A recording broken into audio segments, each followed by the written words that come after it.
15th. I'm Rim. I'm Scott. And this is Geeknights. Tonight we ramble a bit about vacationing. Let's do this. So I'm on the train on the way home, reading this book that I'm reading, The Adventures of Cavalier and Clay. And it's a damn good book, and it deserved its Pulitzer Prize, but I'm not done with it yet. Uh-huh. But anyway, you should all read it. I'm looking at the cover of the book, and on the cover of the book is the Empire State Building. And I'm just looking at it, and I'm like, you know what? I can go there if I want to. Anytime you want. It's right there. You pay a fee, they let you go up and look at the city. And I've only been up there once. My grandma took me there when I was, I don't know how young, real young, maybe 8, maybe 10. I don't know. I've never been in the Empire State Building, let alone up it. So I said to myself, you know what? There's no reason I can't go up there. So I'm gonna go up there, maybe tomorrow. No one can stop me. Well, I don't know, maybe it'll be closed, maybe. It's actually, I went to the website. It's surprisingly open. Like, half of the week, you can go up there like 1 a.m. and they'll let you up in the elevator all the way to the observation deck. Yeah, maybe the one day you decide to go will be the day there's a jumper. If there's a jumper, how does that bother me who's at the top when the jumper is at the bottom? I'll bet if someone jumped off the Empire State Building, they would close it for at least a few hours. I'm going to go look up and see what happens. Besides, it's actually, from what I remember when I went there, I don't know, I guess almost 20 years ago. I don't know how old, but it's pretty hard to actually jump off. The highest observation deck that's like 100-something floors up is inside. You're looking out windows. And the observation deck where you're outside is like on the 80th-something floor. And there's big fences. You'd have to be pretty awesome to get over that fence. Yeah, I remember when I was up in Canada and I went to the CN Tower with a bunch of kids from my high school. And not only is it difficult to jump off the CN Tower, it's impossible. The observation deck, the highest one they let us get to, actually had this cage kind of around the entire thing all the way out to the edge. There was no way to get out. Yeah, the only other really tall building I've been to the top of is the tallest building in Israel. And the observation deck was basically, you were on a floor and you went out and there was sort of like a balcony, around the edge of the floor. So you could go all around the building, but it was like a balcony.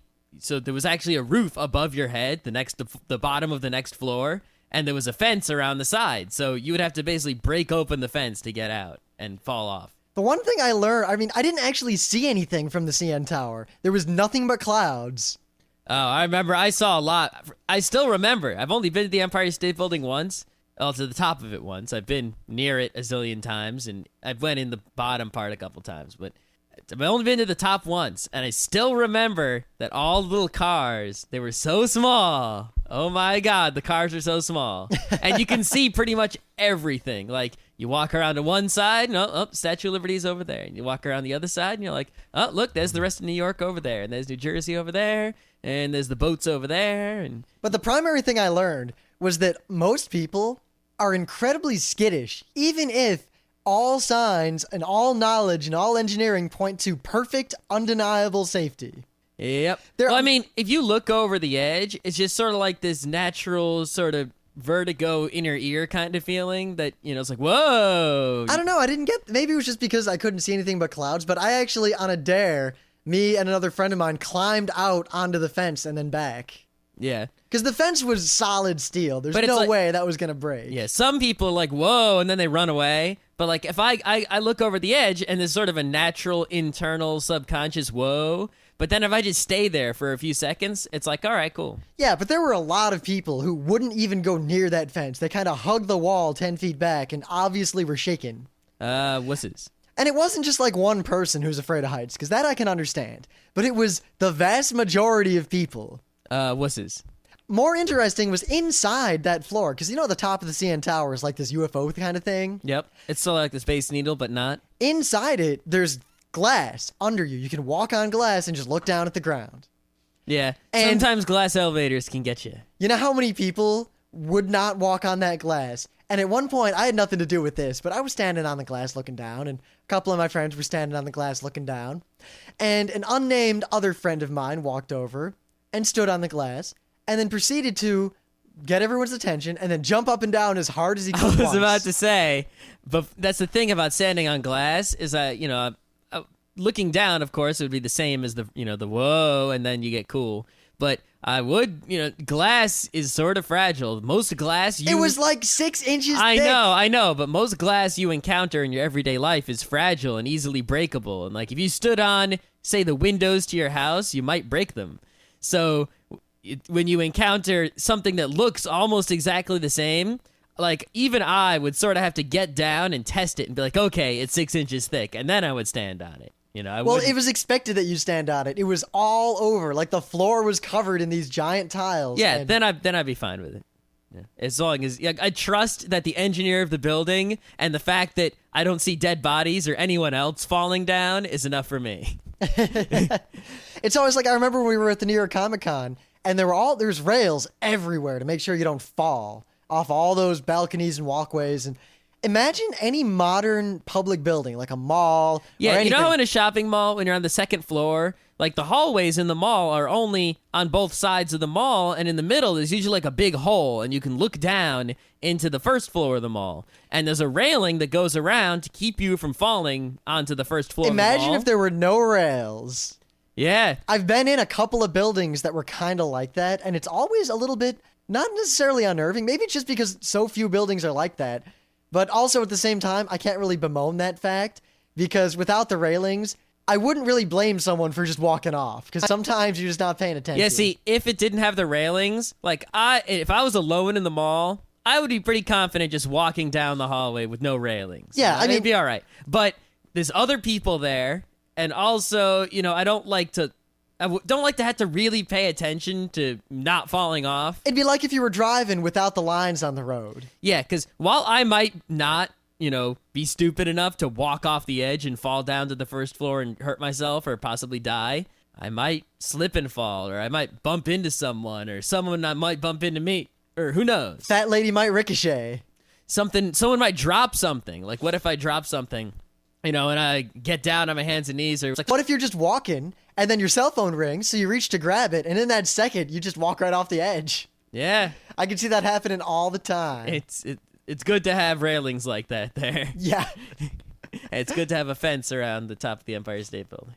But yeah, anyway, a little bit of news here. This is kind of close to home because I was looking on Dig for stories to bury, and I saw a story involving some sort of crazy voodoo ritual. What? And I wouldn't have buried it because it just looked like an interesting story, but I was drawn to it because I thought I saw the word Yonkers. So upon further investigation, I see the word cemetery. And I think back that whenever the Sawmill Parkway floods, I have to take this little detour around, and right next to my work, there's this big cemetery at Yonkers. And I'm thinking, there's no way. There's no way. And I read the story, and sure enough, this happened right next to my work. And it wasn't just any normal voodoo ritual. I suppose I should start from the beginning. So police were called because apparently there'd been some suspicious people around. And then upon investigation, they noticed that 6 of the headstones had been knocked over face down. Grave tipping. Now, as of the time of this posting, they hadn't actually looked to see whose names were on those gravestones. They're going to investigate that to try to, figure out who did this. But that wouldn't have been a big deal in and of itself. Vandalism happens in graveyards fairly often. They also noticed that there was a pumpkin. And inside of the pumpkin was some animal's heart, covered in pepper and full of needles. Alrighty. Also, were various accoutrements of some sort of voodoo or Santeria or whatever, all those interesting religion. It's someone who spells, like magic with a CK at the end and says, I'm a Wicca. It has a pentagram neck. Or at least someone who believes that they're a practitioner. Because actually, I've read many stories recently where, especially in Florida, there has been a rise in finding the evidence of those sorts of rituals as immigrants conduct them at night. Uh-huh. It was just, it's not like they're harmful. It's not going to hurt you if you see someone hung a small piece of chicken from a tree in the middle of the woods. Well, it might get you with its bad odor. Yeah, or if you're running through the woods and you just kind of smack into it. So they found a bunch of other things, and I think the thing that they found that was most interesting was, and I'm quoting effectively, a plastic rooster wrapped in a red bandana, buried halfway into the ground, also wrapped in some Calvin Klein underwear, and pinned to this was a note with a person's name on it. So, do you remember that episode of Ren and Stimpy that was my thing of the day with the bad juju on Tuesday the 17th? The fact that reality is crazier than that episode of Ren and Stimpy. Wow. Investigators believe that they looked, well, the heart was actually outside of the pumpkin. And forensic analysis revealed that the heart was in the pumpkin and then was taken out. And they believe that that was a ritual symbolizing ripping the victim's heart out of his body. So the guy's a pumpkin? I guess. The funny thing is, there's a reasonable chance that they're going to catch whoever's involved because they knocked down the 6 gravestones and they wrote the name of their victim on the thing and all this stuff. So all they have to do is find the people who had the things done to them or the families, find out who's enemies of this family, and then I'm sure, along with the descriptions of the shady individuals who were hanging around that night, I think it's going to be funny. I just want to see these voodoo people, because voodoo people, they got to look funny. There's no way that it's going to be like some clean-cut guy wearing like a suit and a tie. It's not like the Mormons. Yeah, it's going to be some crazy Baron Samedi type shit, and it's going to be mighty entertaining to see voodoo people. What if it's just an immigrant and he had a kid here, and the kid's just a dumb funk, and he tried to do some old ritual that he didn't know anything about, and he's just some 13-year-old going to high school. That sucks. Or middle school or whatever. That'd be middle school. That'll be kind of, I don't know. I could, half of me would say this is people who have some sort of crazy religion. Half of me would say these are punk kids who read something onto internet. Yeah. You know, doesn't Randy sell those Randy voodoo dolls? Say, voodoo me, haha, it doesn't work. I don't know if he sold them, but I've seen them. Yeah. He's like, yeah, here, go voodoo me all you want. I'm not worried about it. It's not real. All right. So, Rim, we've often talked about the fact that, you know, it's kind of sad that it's easy to get away with murder.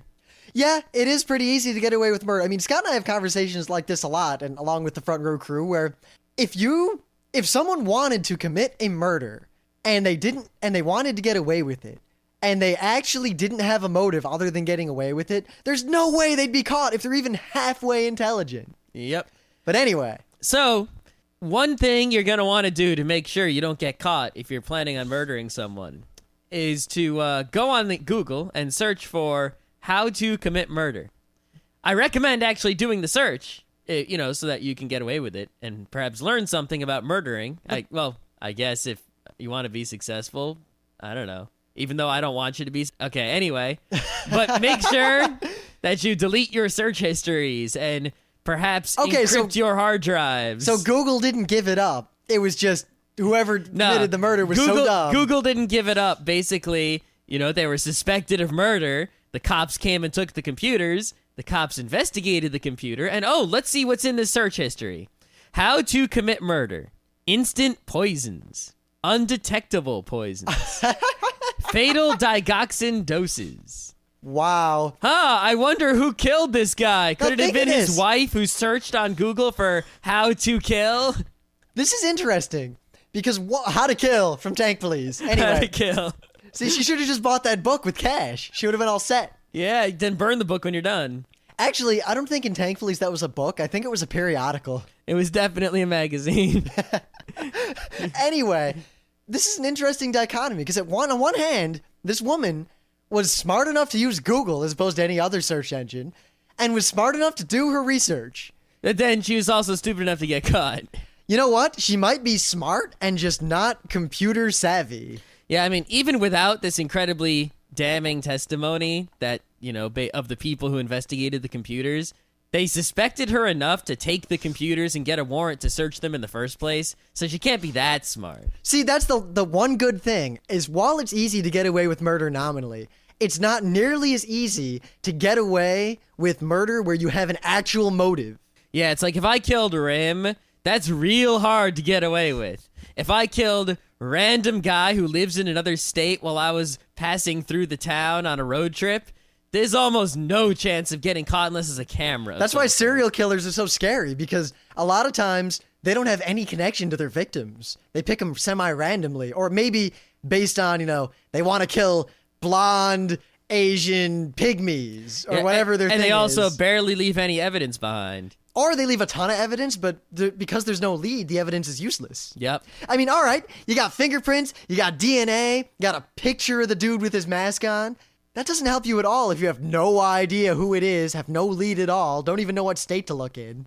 Yep. But yeah, one thing you're gonna, I guess, if you don't want to get caught, you should search on Google for how to do your crime better, and maybe you'll find this episode that will tell you to keep your computer secure, perhaps deban them or something. But don't do that because I want you to get caught. Well, you're don't a do it to crazy commit murderer. murder. Do it for something good. Yeah.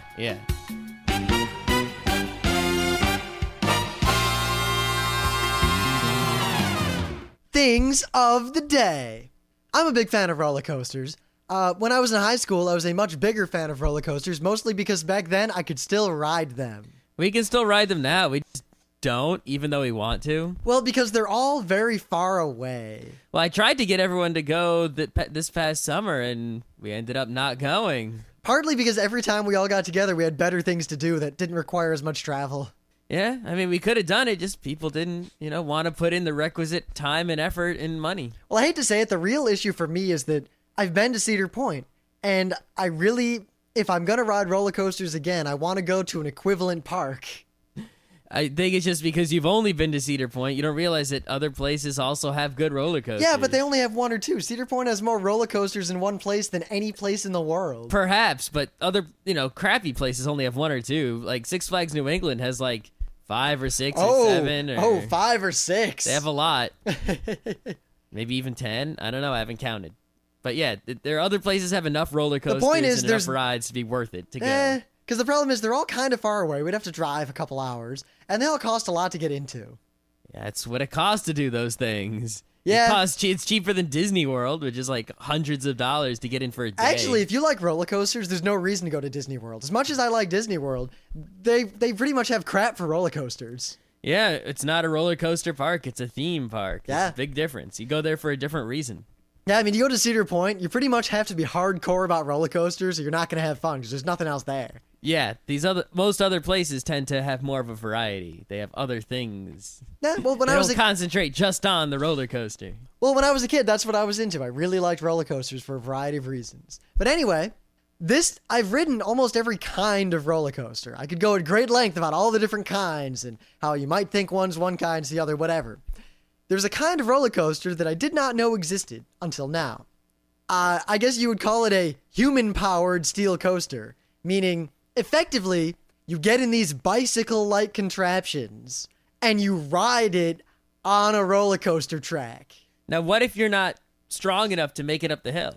I imagine that either there's a lift to get you to the top, then you only have to get up the little bits. If I designed it, the website doesn't say. No one answered that question for me.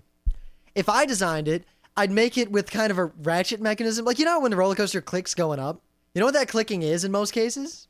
It's actually little hookies going click, click, click, click, click. So if the chain breaks or they lose power or whatever, instead of falling back down, it just sits there.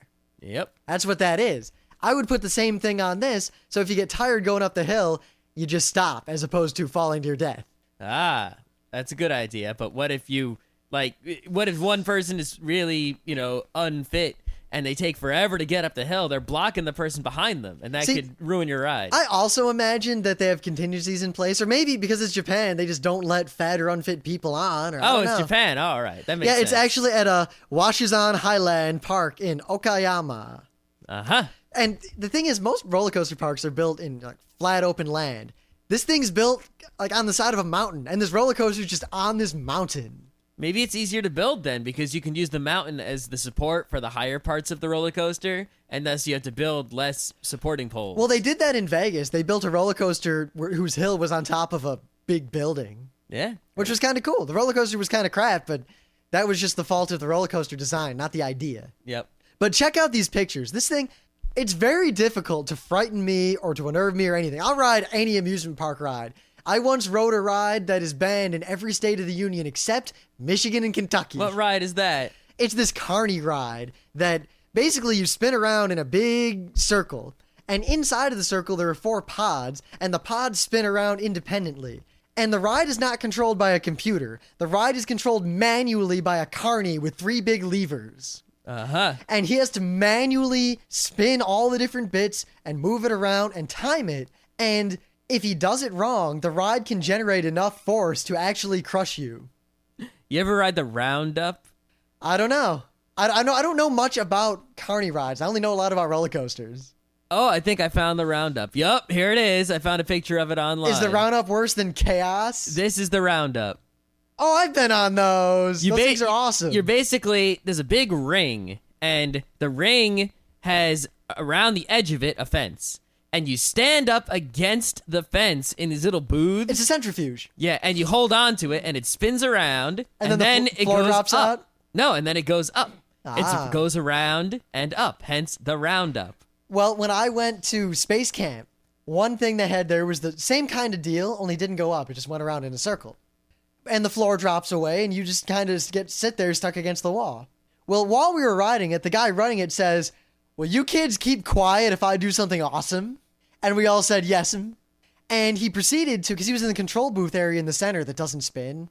Or like it spins, but at a different rate. He got up and he jumped over to where we were and stood straight up, totally horizontal, and ran around the centrifuge, jumping over all of us kids.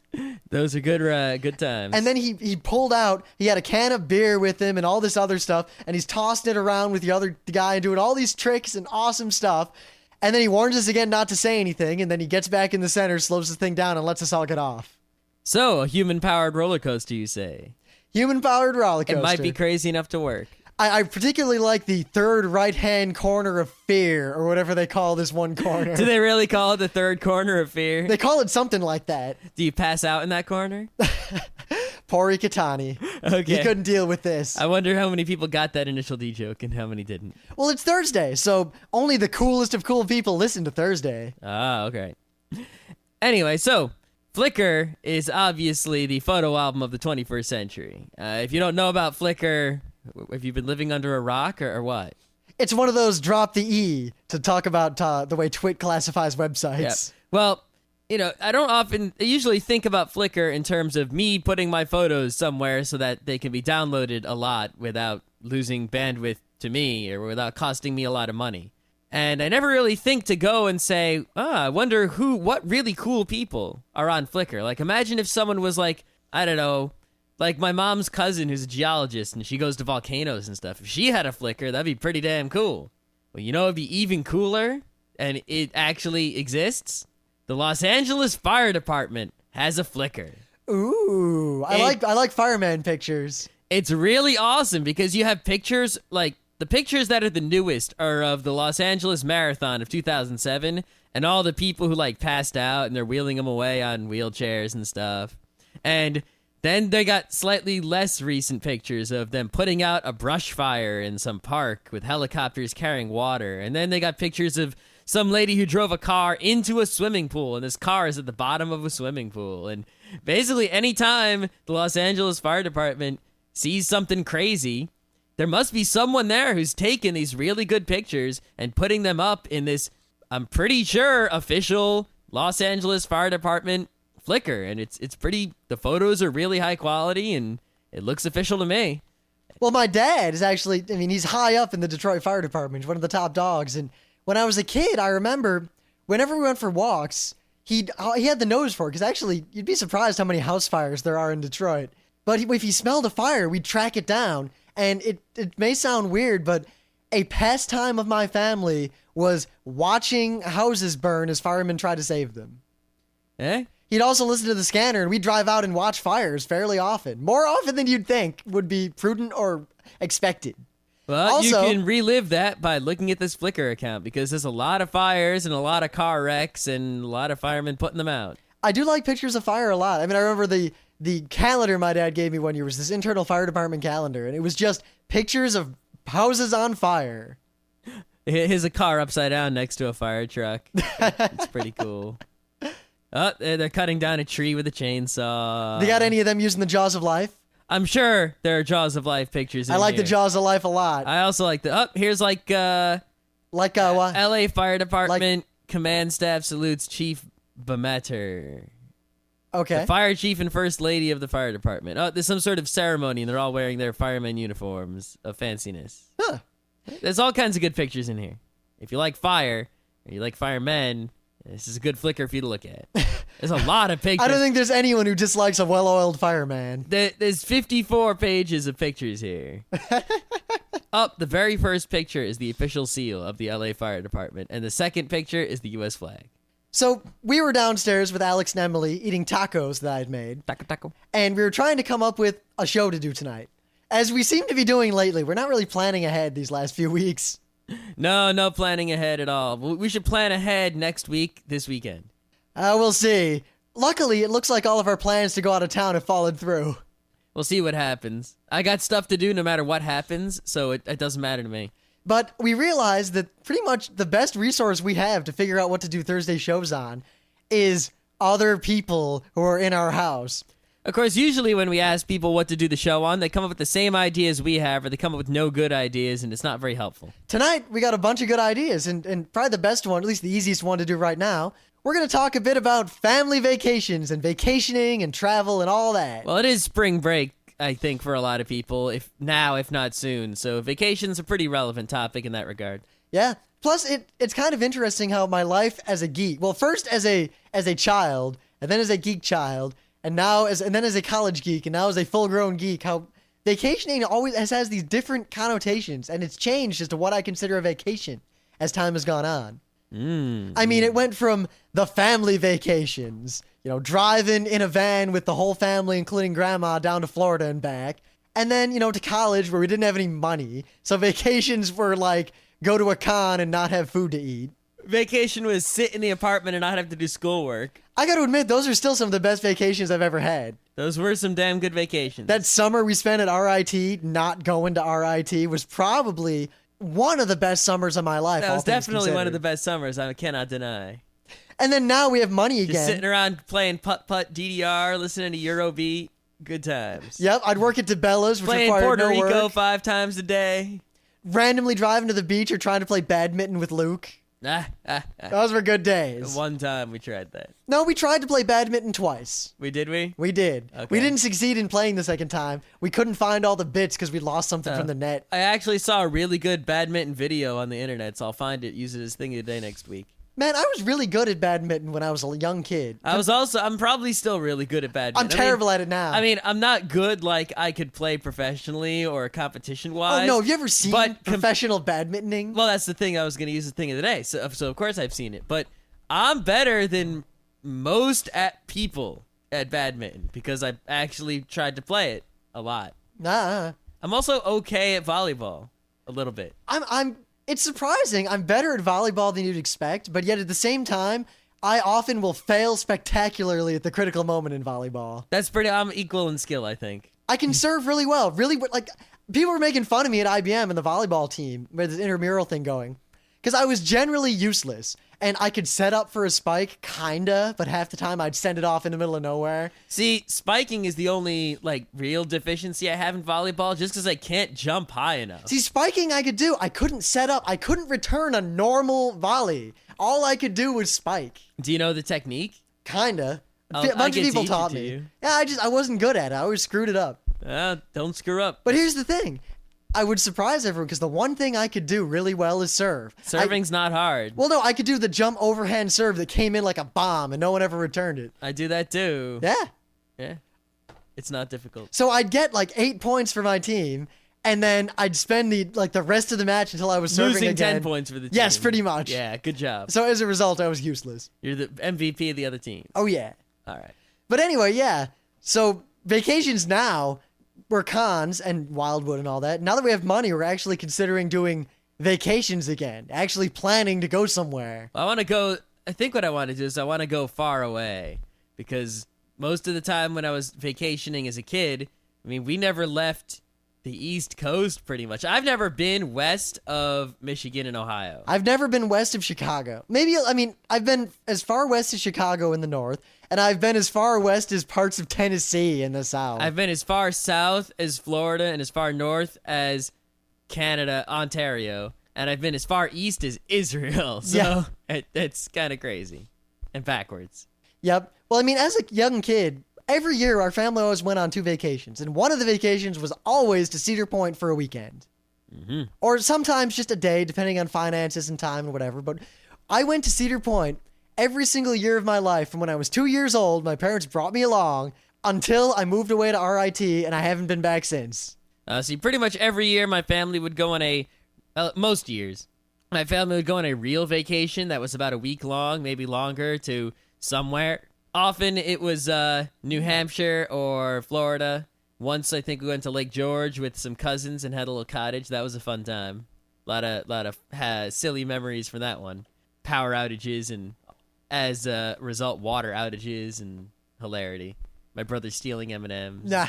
A lot of good anecdotes on that one. But, also, I think probably more than once every year, we would go on like a day trip somewhere. Like, oh, let's go to a museum. Oh, let's go somewhere else. Oh, and we just do stuff. We did a lot of things like that. That just seems, I don't know, it seems like all families do that. Yeah, it doesn't really count as vacation. But for real vacation, we would do it like once a year to go somewhere. See, we always had the Cedar Point vacation, which was like the family ritual. It came down to, they'd always pack up the back of the station wagon in bed, so me and my little brother could lay there playing our little games, our Game Gear, Game Boy, or whatever for the 2-hour drive. It's amazing how when I was a young kid, a 2-hour drive was this eternity. And if I wasn't entertained at every moment along the way, I would be so crushingly bored that I just couldn't stand it. That is true. I agree entirely. And now a 2-hour drive is nothing. I know, a 2-hour drive, that's less than a day trip. That's the normal course of business. Yeah, I remember driving to New Hampshire. If I look at a map now, it's only like 4 or 5 hours to get there, to the place we went to vacation there. But you remember it being this But I epic remember road it trip. being this incredibly long, boring drive. But now I could drive there if I wanted to. It's not a big deal. I think part of it, to take the adult position here, when you're a kid, you don't have as many memories as an adult. You don't need to spend as much time in reverie or thinking about your past or recalling things or relaxing. You are trying to do as much as you can in as little time as possible with spastic kid energy. I don't know what it is, but Now I'm older and... hooray for portable video games. Yes. But aside from that, the big vacations my family went on is we drove down to Tennessee a bunch of times, or we went down to West Virginia for the Jeep Jamboree so my mom could fiddle around with off-roading in Jeeps and all that fun stuff. Went on a lot of camping trips.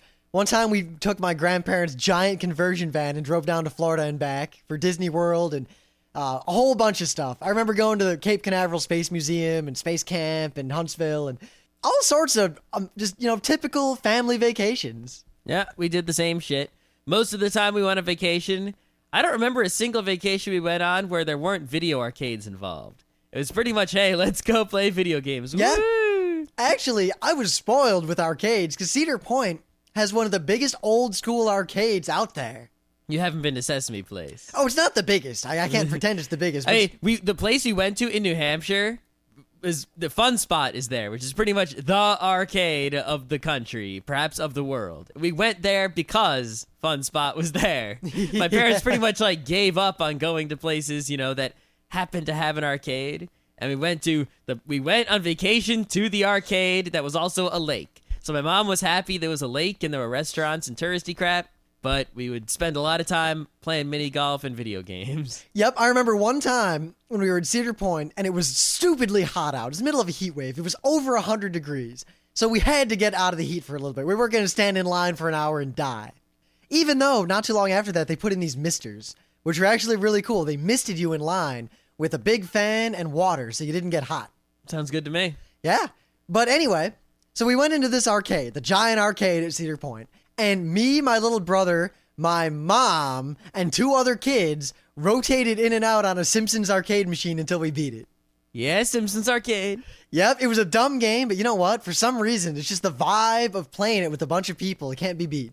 Yeah, all those games that ran on the same system, Ninja Turtles, X-Men, and Simpsons. I'm sure there were others. The Dungeons and Dragons is similar, but not quite the same. Better. Definitely better. I don't think it was better, but the cooperative 4 or more player beat 'em up arcade games definitely need to see a comeback. Well, in general, any sort of cooperative gameplay, I want this more and more, and I'm lacking it more and more. Yeah. I mean, we ghettoize it. We'll play Advance Wars against the AI in teams or things like that, but it's not the same. No, it's not the same at all. All right, so I never really thought about, I mean, I just assumed every year, summertime, time for the vacations. They were always over the summer. I don't know, they weren't always over the summer with us. Like sometimes we would go on a vacation in the winter, to go to Florida. And sometimes we go for vacation in the summer. Sometimes we go for vacation in the spring. Actually, I think most of the vacations were in the spring or the winter vacation, from school. Because in the summer, we typically went to summer camps and other things, and thus it wasn't vacation time. Yeah. I mean, I remember the first trip I went on, like major trip by myself, was flying down to Florida for the Citrus Bowl with the band. But I wouldn't really call that a vacation because while I spent time on the beach and at Disney World and all that, I also spent a lot of time working because it was a band outing. When I went on vacation with my family, if we went to an amusement park, it was always probably one in Florida, like at Disney World or Universal Studios or something like that. Most of the time, we went to normal amusement parks like Six Flags. It was never with my family. It was always with summer camp or with school or with some other, group that didn't involve my blood relatives. See, that wasn't until I had a car. And then, because I guess I didn't go to camps or anything, but I remember once I had a car and I realized that, wait a minute, I can go to Cedar Point or the beach or whatever anytime I want. My junior year of high school, I went to Cedar Point like 12 times. Yeah. Basically, if you went to school in Connecticut, or at least where we went to school, it was pretty much close to 100% guarantee that your school was going to take you on some vacation somewhere if you paid and... You know what's funny? Sign the permission slip. All the schools in Southeast Michigan, every single one of them, at least all the public schools, all the trips, other than, field trips and everything in the summer, were always to Cedar Point and nowhere else. Yeah, I mean, they typically always took us to Riverside, which became Six Flags New England. I mean, but they also would take kids to Boston. And when you're at elementary school in Connecticut, they will take you to the freaking Mystic Aquarium and Mystic Village like 1,000 times. You will get so sick of going to Mystic, you'll just want to kill yourself. Oh, no, there is one other place we always went to, always. I forget what it was called, but there was this historical reenactment village. Oh, yeah, Sturbridge Village. We would go there, too. Yeah, I forget what ours was called, but we'd have to live there like the pioneers for a whole day, and it was this competition, and at the end, the judges, based on what you had done, would decide whether or not you lived. Oh, it wasn't like that, but... I remember bartering with the Indians. I ended up giving the Indians guns so we could get food, and then the Indians used the guns to raid the village and took the food back, and then we all died. Yeah. It was awesome. That sounds more awesome than what we had. We typically, because it's all colonial up in New England. Yeah, it was, yeah. So... everything, it tends to just be like, you go to Sturbridge Village, it's a village, and like you'll go into, say, the baker, and they're actually just selling cookies in there, but the lady's dressed up like a colonial lady, and she's, teaches you about colonial baking and tries to sell you cookies. And then you go into like another building, and like, this is what schools were like when it was colonial times, and yeah, but for the blacksmith there. To skip a bit, for the last several years, vacations for us, at least for Scott and me and the rest of the front row crew, have basically become going to Wildwood for a week after Otakon. Because conventions are not vacations for us. They're work. They're fun. Well, they're work now. They used to not be work. Yeah, but if they weren't work, I don't know how many I would go to. That's true. I mean, once you've been to some... there's not much for us to do outside of work at conventions anymore. Yeah, I mean, I would go to Otakon, or I'd pick 1 or 2 conventions and go to them every year no matter what. But I wouldn't go to 10 or 20 conventions a year like I do now. No, pretty much, if I wasn't doing anything at conventions other than being an attendee, at this point, I'd pretty much only go to Otakon. Yeah, Maybe but it seems like con. There's a definite distinction between vacations for relaxing and vacations for doing. Well, if you're doing, is it really a vacation? I don't know. I mean, a lot of people seem to look at vacation as time away from their mundane work life, enjoying themselves somewhere. I mean, I've gone on some vacations where I did stuff the whole time and I crammed as much as I could in. And I've been on vacations, particularly that half a month or so where we lived in Wildwood, where I didn't do anything. I just laid on the beach.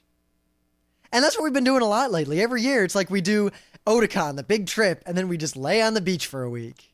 I think that's the way it's got to be. If we didn't lay on a beach for a week after Otakon, we would be DED. Yep.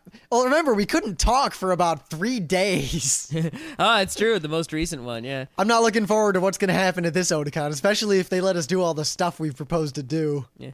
Actually, I think there's a kind of vacation that we haven't really gone on, at least yet, is business trips. Like, my dad goes to a lot of places on business, like to do business for I've done his that. work. I've done that for IBM several times. Yeah, but you've never gone on like a business trip to say Ireland or California or Actually, South America. I probably could have if I'd stuck around IBM longer, because we did do a lot of work with some people in Dublin. Oh, that's good. Yeah, in fact, a guy from there came to our department a bunch of times to do business trips.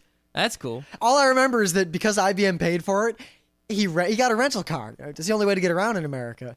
He got a sports car. And I remember one day I was walking out of the office and I'm ready to go home, and I see him getting into his little sports car that he's rented. And he tore out of that parking lot at over 100 miles an hour. Woo! He was enjoying that thing. I definitely eventually want to, if I have to keep working for a long time, I want to have a job where there's some sort of business trips going on. A lot of jobs I've looked at but didn't apply to, they always say, a percentage of travel. Like, this job involves 40% travel or 20% travel. And they always present it like it's a bad thing. Like, somehow that's going to be some sort of detriment, that I'm going to have to go to interesting places as opposed to just sitting in a cube all day.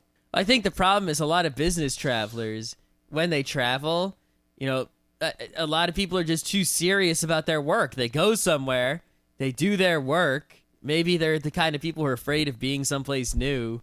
That the traveling itself, actually, not always pleasant. Not everyone likes to fly on planes. Yeah, but you always get to fly business class. Yeah, but that's not always that exciting, trust me. And, you're tired when you get there. You have business to do. You don't get a whole lot of time to hang out and do what you want because they make you come back pretty quickly. Well, at the same time, a lot of people do business traveling. They spend a lot of time doing nothing. The whole evening in the hotel. What are you going to do?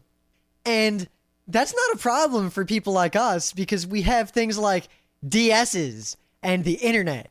So we can enjoy ourselves no matter where we are. We can always do something. If nothing else, if I had to go on a 2-week business trip, I could catch up on all my reading and I could catch up on all my video games. Yeah. I mean, that is one thing, is that I think a lot of business travelers might not make the most of their time in other places. But I could also see that it'd be upsetting if you were someone who tried to make the most of your time and you didn't get enough time out there. Well, what you do, I know a lot of people do this. Like, say you got a business trip to, Japan. So, and the business trip is a week.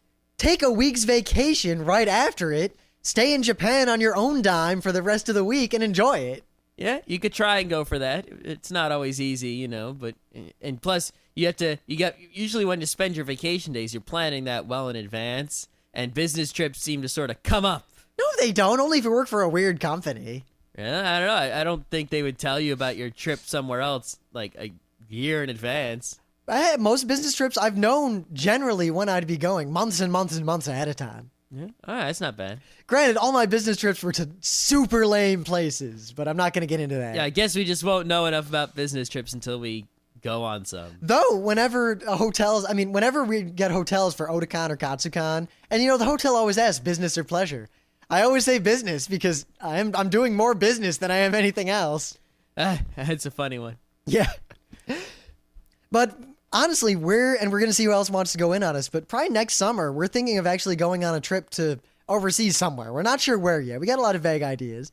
I guess this isn't a contest or anything, but where do you guys think we should go? Where should Rim and Scott spend a week? Yeah, I think my ideas are pretty much to go see ancient shit. Like, go to Greece, go to Rome, you can go to South America. Yep. Anywhere where there's ancient stuffs. I want to see old shit. I mean, not to say that I don't want to go everywhere. I mean, I'd love to spend time in Ireland.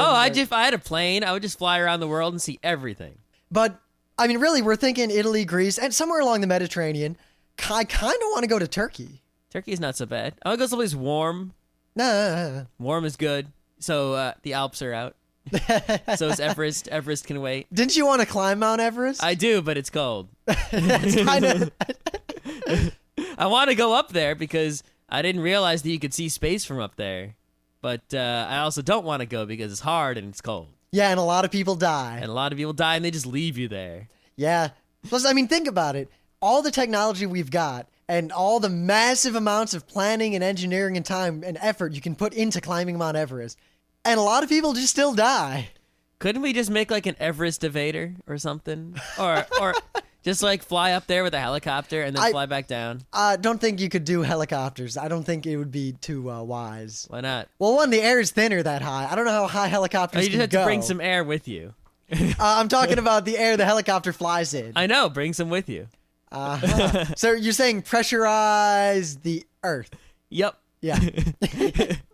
Plus, wouldn't taking an escalator kind of defeat the point of climbing Mount Everest? If the point is to see space, then no. I think the point is more to prove that you can do it. Oh, see, I don't really care about that. I had no interest in seeing Mount Everest until I heard that you could see space. You heard that from an anime. That's right. Yeah. All right. I think we've gone off on some tangents. So before we wrap this up, don't forget, we've got a contest going. The deadline for entries is next Thursday by midnight. The contest, in case you don't know, tell us about the worst goddamn podcast out there. There's a bunch of rules. You can read the forums for details. It has to have a website. It has to have existed for, I don't know, at least 20 episodes. I forget all the details. They're written down. Yeah, and don't just send us a link. You got to tell us why it's the worst podcast ever. Also, I will tell you guys now, we've gotten a lot of entries, and several of them are really good. So I want you to enter. Don't skimp on this. Bonus points if it's a popular podcast that sucks. But you're up against some pretty stiff competition. Also, it's going to take us a while to listen to all these podcasts and judge based on your descriptions and the podcasts which one is really the worst and who should win. Yep. So don't expect a winner to be announced very soon. Also, I gotta say, some of these podcasts, I listened to them a little bit, and some of the write-ups you guys sent in, I am dumbfounded at how bad some of these podcasts are. I really didn't expect it to be that bad.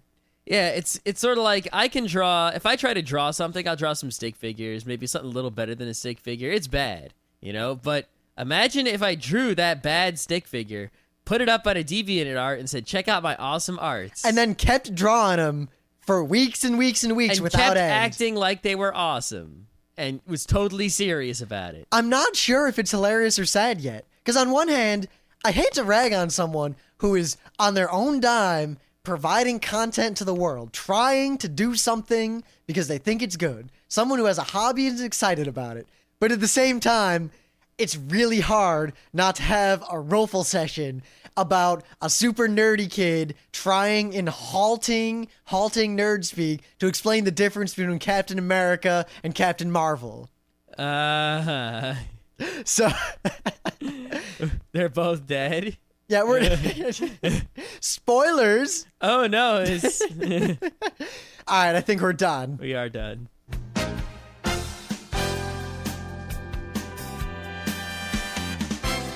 This has been Geeknights with Rim and Scott. Special thanks to DJ Pretzel for the opening music.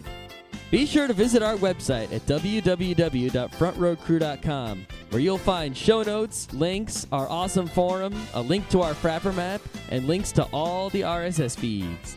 We say feeds plural because Geeknights airs 4 nights a week, covering 4 different brands of geekery.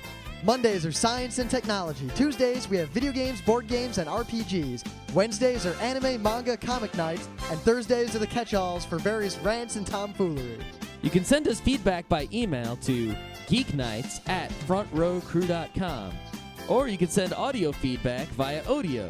Just click the link that says send me an audio on the right side of our website. If you like what you hear, you can catch the last 100 episodes in iTunes or in your favorite podcatcher. For the complete archives, visit the website, which has everything. Geeknights is distributed under a Creative Commons Attribution Non-Commercial Share-alike 2.5 license. This means you can do whatever you want with it as long as you give us credit, don't make money, and share it in kind. Geeknights is recorded live with no studio and no audience. But unlike those other late shows, it's actually recorded at night.